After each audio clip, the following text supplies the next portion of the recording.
Débora Alfano, muito boa tarde para você. Oi, Nelson. Boa tarde para você. Boa tarde para todo mundo que nos acompanha. Segunda-feira, a repercussão sobre esse encontro Estamos de começando ontem. o Tarde Band News exatamente trazendo para você recortes, trechos inteiros, para que você não perca o contexto da história dos debates que aconteceram ontem entre os 6 principais candidatos.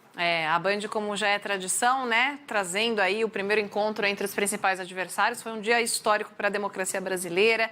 Eles estiveram juntos, lado a lado, discutindo propostas, apresentando ao eleitor os planos de governo nesse debate da Band. Só que a grande expectativa era pelo encontro dos 2 candidatos que estão mais bem colocados aí nas pesquisas, Lula e Bolsonaro. O repórter Pedro Panunzio mostra como foi. O embate direto entre Lula e Bolsonaro aconteceu logo no primeiro bloco. Bolsonaro fez sua primeira pergunta ao ex-presidente e lembrou os casos de corrupção na Petrobras. Por favor, para quem vai a sua pergunta? Ex-presidente Lula. 1 minuto, por favor. Corrupção. A Petrobras, ao longo de 14 anos de PT, se endividou em aproximadamente 900 bilhões de reais. Fruto de desmandos, refinarias começaram concluídas, entre tantas outras coisas. Esses 900 bilhões de reais daria para fazer 60 vezes a transposição do Rio São Francisco. Ô, presidente Lula, o senhor quer voltar ao poder para quê? Para continuar fazendo a mesma coisa na Petrobras? Eu acho que, de vez em quando, a gente tem que acreditar, sabe, de que nada acontece por acaso. Era preciso ser ele para me perguntar, e eu sabia que essa pergunta viria. Eu acho que isso é importante, porque as pessoas precisam saber de que inverdades não vale a pena na televisão. Citar números que são mentirosos também não compensa na televisão. Na sequência, Lula listou medidas que tomou à frente da presidência. E é importante deixar claro que nós fizemos o portal da transparência, a fiscalização da TGU, a lei de acesso à informação, a lei anticorrupção, a lei contra crime organizado, a lei contra a lavagem de dinheiro, colocamos a AGU no combate à corrupção, fizemos o COAF funcionar e a movimentação bancárias atípicas. E na réplica, Bolsonaro voltou a criticar o governo do petista. O seu governo foi marcado pela cleptocracia, ou seja, um governo feito à base de roubo. E essa roubalheira era para conseguir apoio dentro do parlamento. Não era apenas para o ex-presidente Lula, era para ele também conseguir apoio dentro do parlamento. Assim sendo, nada justifica essa resposta mentirosa que você deu nessa questão. Sim, o seu governo foi o governo mais corrupto da história do Brasil. Bom, é indescritível o que nós acabamos de ouvir. Este país que teve 20 milhões de empregos com carteira profissional é o país que o atual presidente está destruindo. Está destruindo porque ele adora com bravata, adora falar números que não existem, adora entender que o povo que está aí ouvindo a gente acredita no que ele fala. Aliados dos 6 candidatos acompanharam o debate nesse espaço. Apoiadores de Lula e Bolsonaro estiveram lado a lado. E por aqui, o clima também esquentou. No segundo bloco, o diretor nacional de conteúdo da Band, Rodolfo Schneider, colocou os favoritos à corrida presidencial frente a frente novamente, com uma pergunta sobre o Auxílio Brasil. Porém, o presidente Bolsonaro e o ex-presidente já disseram que manteriam a R$600 esse valor. Mas de onde sairá esse dinheiro? Nós vamos manter esse valor a partir do ano que vem. Tá? Logicamente, esse auxílio se aproxima do mínimo necessário para a pessoa sobreviver, sair da linha da pobreza de forma mais concreta. Onde retirar dinheiro? Tenho acertado com a equipe econômica e conversado com isso, dentro da responsabilidade fiscal. Lula questionou a promessa de Bolsonaro e disse que a extensão do auxílio não está prevista no orçamento enviado ao Congresso. É importante lembrar que a manutenção dos R$600 não está na LDO que foi mandada para o Congresso Nacional. Ou seja, significa que existe uma mentira no ar. Não está na LDO a manutenção dos R$600. A bancada do PT acha que o povo tem que receber efetivamente esse auxílio, mas é preciso que a gente faça essa política concomitante com a política de crescimento econômico. Questão de LDO, você resolve. Eu tenho contato com liderança da Câmara. Após as eleições, podemos fazer algo mais concreto, mais detalhado, para buscar recursos para pagar os R$600. Nós não podemos ser aqui inconsequentes, ficar anunciando, vou dar isso, vou dar aquilo, vou tirar imposto de renda de professor, não sei o que, só mentira. Tá? O orçamento é outra coisa, temos um teto de gasto e temos onde tirar recursos. Ao longo do debate, apenas 2 direitos de resposta foram concedidos. Primeiro para Bolsonaro e depois para Lula. Bem, do Lula, ainda bem que a natureza criou esse monstro do coronavírus. Que moral tu tem para falar de mim, o ex-presidiário? Tá? Nenhuma moral. Sigilo de 100 anos, uma lei lá do tempo da Dilma. Para as questões pessoais, meu cartão de vacina ou quem me visita no Alvorada. Nada mais além disso. Apenas para dizer da irresponsabilidade de quem exerce o cargo de presidente da República, que me chamou 2 vezes de presidiário. Ele sabe a razão pelas quais eu fui preso.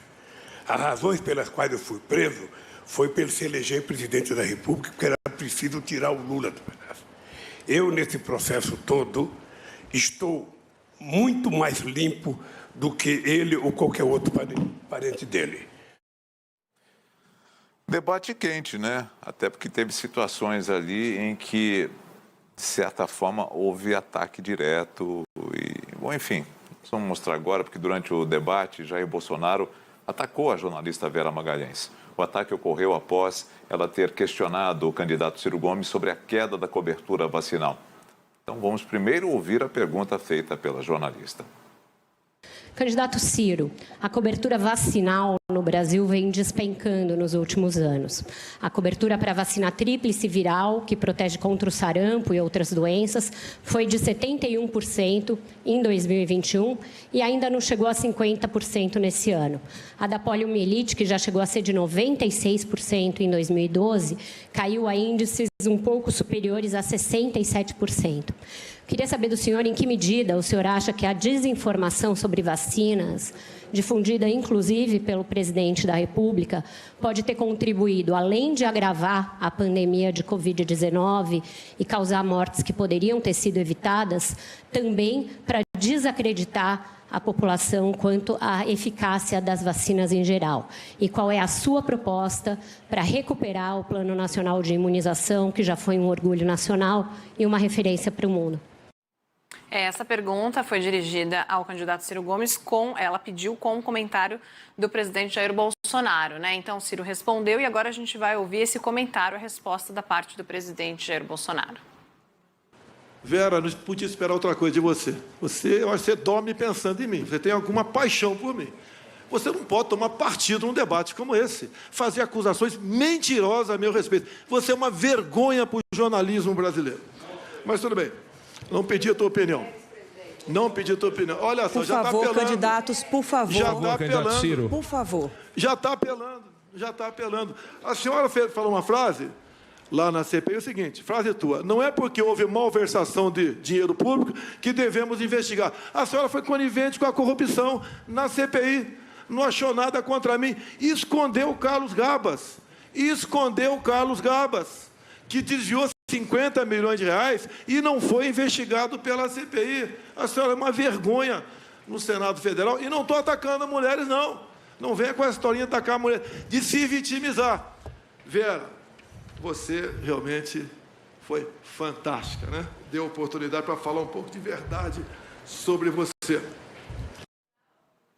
Bom, durante o debate, Débora, a candidata Soraya Tronic, do União Brasil, usou parte do tempo de uma pergunta para defender a jornalista Vera Magalhães. Eu quero aqui aproveitar, eu sou muito tranquila, vim na paz, bandeira branca, só que, quando eu vejo o que aconteceu agora com a Vera, eu realmente fico extremamente chateada. Quando homens são tchutchuca como outros homens, mas vêm para cima da gente sendo tigrão, eu fico extremamente incomodada. Aí eu fico brava assim. E digo mais para você. Lá no meu estado, tem mulher que vira onça, e eu sou uma delas. Eu não aceito esse tipo de comportamento e de xingamento. E, acima de tudo, disseminar ódio entre os brasileiros e nos dividir. Durante o debate, Jair Bolsonaro do PL e Ciro Gomes do PDT chegaram a discutir diante de acusações sobre falas machistas dos candidatos. Presidente Bolsonaro, a grande questão da incompreensão e da crítica que muitos fazemos é que o senhor aparentemente não percebe ou não dá valor, não respeita com a devida delicadeza, com a devida profundidade, que todos nós devemos, essa grave questão feminina. Nós assistimos todos aqui, a jornalista Vera Magalhães, quantas vezes já me criticou, quantas vezes já me trouxe algum dissabor no seu jeito, no seu estilo de fazer. A minha é uma amiga que eu respeito, que eu quero bem e respondo às vezes assim com certa dureza. O senhor disse certa feita, para chocar todos nós, que nasceram os seus 3 filhos e que aí nasceu uma filhinha porque teve uma fraquejada. Isto é o que faz com que as pessoas desconsiderem as suas políticas. Ô, Ciro, eu já muito falei da fraquejada, já me desculpei, peço desculpa novamente. Agora você... Não, mas você... Peraí, é minha vez de falar. Agora você falou que a missão mais importante da tua esposa era dormir contigo. Pelo amor de Deus, Ciro. Pelo amor de Deus. Espero que você peça desculpas também aí. Tá? Então, atacante a questão de mulher.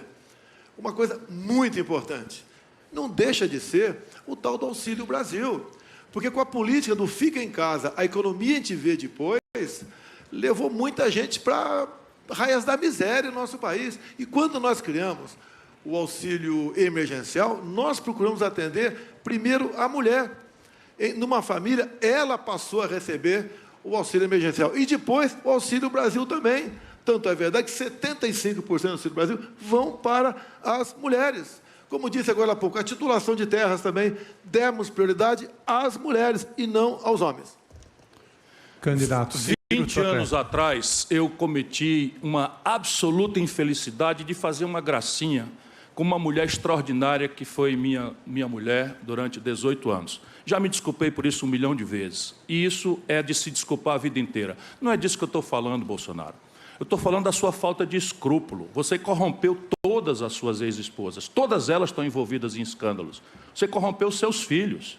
Essa é a questão, tendo prometido que ia combater a corrupção do PT e do Lula. Essa é a grande contradição que você precisa explicar. Eu não queria trazer esse tipo de argumento aqui, a não ser pela sua falta de caráter de trazer um assunto pessoal de 20 anos atrás, pelo qual já disse, me desculpei muitas vezes, foi uma infelicidade de alguém criado em ambiente machista, reproduziu cultura machista. Mas eu aprendi isso, você que não aprende nada nunca. Logo depois dessa última declaração do Ciro Gomes do PDT, o candidato e presidente Jair Bolsonaro do PL pediu o direito de resposta. A medida foi negada pela comissão avaliadora do debate.